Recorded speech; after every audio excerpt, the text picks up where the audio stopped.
Good day, I'm Stephen McHugh, and this is your JIS News for Wednesday, October 28.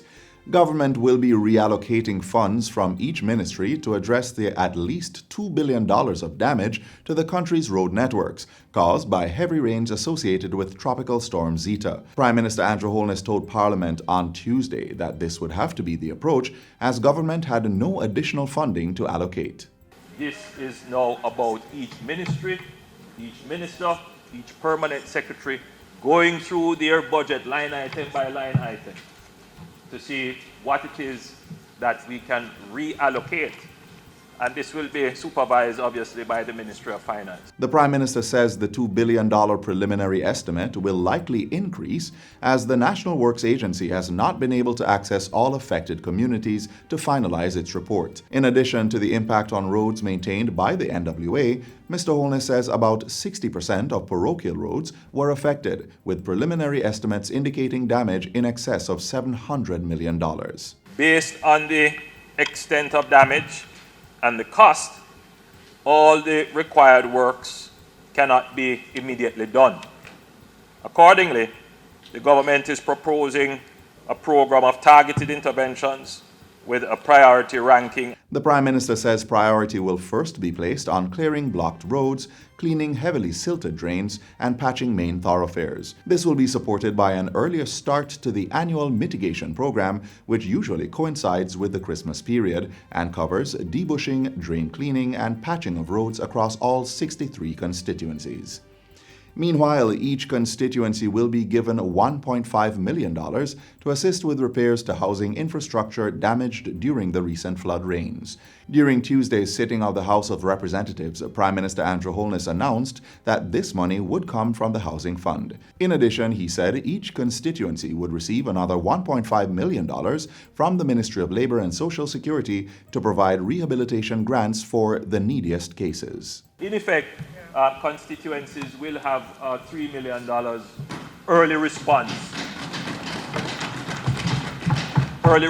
fund, which you should consider this as part of the cyclical mitigation program.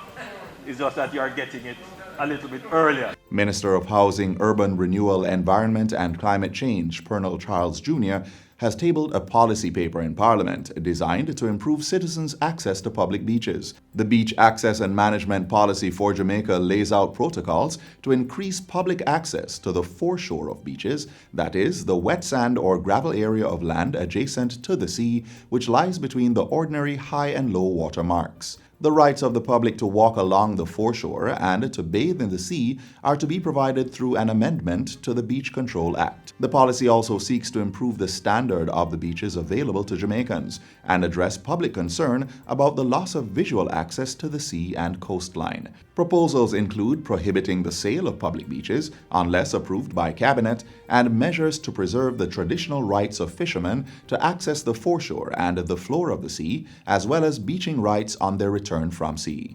It is also proposed that prior to the lease of Crown or government beach properties to commercial interests, consultations should be held by the National Resources Conservation Authority, NRCA.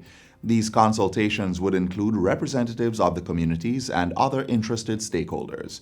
Subsequent to the tabling of the draft policy as a green paper in Parliament, public consultations will commence. The revised policy will then be submitted to Cabinet for approval and tabled in the House as a white paper. According to the policy paper of Jamaica's 795-kilometer coastline, approximately 4.5 kilometers are designated as public beaches and another 2.88 kilometers are used in association with hotels. 45% of the coastline is characterized as sandy beaches, while 35% is rocky or pebble shore. The tourism product development company TPDCO has donated a box truck to Recycling Partners of Jamaica (RPJ). The truck will allow more efficient collection of plastic items and other pollutants in the resort town of Negril. TPDCO and its sister agency, the Tourism Enhancement Fund, financed the truck's acquisition at a cost of approximately $7 million.